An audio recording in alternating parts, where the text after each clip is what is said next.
Hello friends, welcome back to my channel Debolina Rajdeep ব্লগে তোমাদের অনেক অনেক স্বাগত জানাই। বন্ধুরা, আজকে যে রেসিপিটা তোমাদের সাথে শেয়ার করতে চলেছি সেটা কিন্তু আমার যা মনে হয় সবারই প্রিয়। বিয়ে বাড়ি বা অন্নপ্রাশন বাড়ি বা যে কোনো অনুষ্ঠানেই বলো না কেন, এই রেসিপিটা কিন্তু হয়েই থাকে। তাহলে চলো বন্ধুরা, তোমাদের বলেই দিই আজকে আমি তোমাদের সাথে কি রেসিপি শেয়ার করতে চলেছি। আজকের রেসিপির নাম হলো চিংড়ি মাছের মালাইকারি।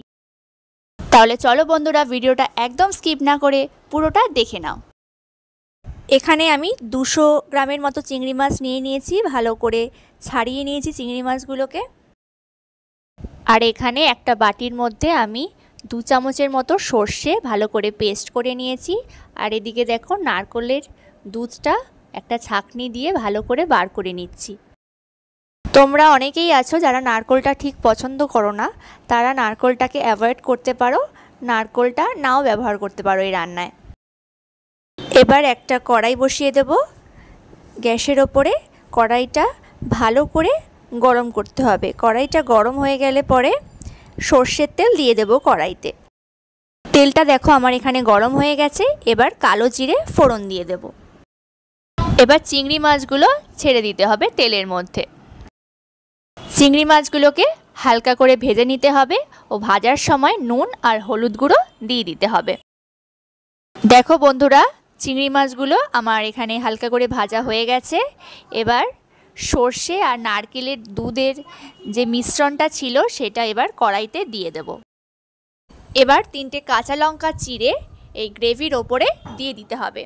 দিয়ে একটা পাত্র দিয়ে কড়াইয়ের মুখটা চাপা দিয়ে দেব। মিনিট 5 পরে কড়াইয়ের মুখ থেকে ঢাকনাটা সরিয়ে দিতে হবে। এবার দেখো গ্রেভিটা কতটা শুকিয়ে গেছে আগের থেকে। এবার ওপর থেকে সর্ষের তেল আর ধনেপাতা কুচি ওপর থেকে ছড়িয়ে দিতে হবে। ব্যাস, তাহলেই তৈরি হয়ে যাবে আজকের আমাদের রেসিপি চিংড়ি মাছের মালাইকারি। এবার এটাকে গরম গরম ভাতের সাথে সার্ভ করতে হবে। তাহলে বন্ধুরা, এবার তোমরাই বলো আজকের রেসিপিটা তোমাদের কেমন লাগলো।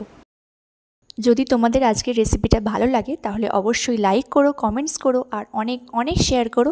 আর চ্যানেলটা সাবস্ক্রাইব করে দিতে কিন্তু একদম ভুলো না।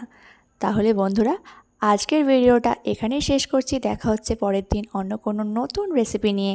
ততক্ষণ পর্যন্ত সবাই ভালো থেকো, সুস্থ থেকো, টাটা, বাই।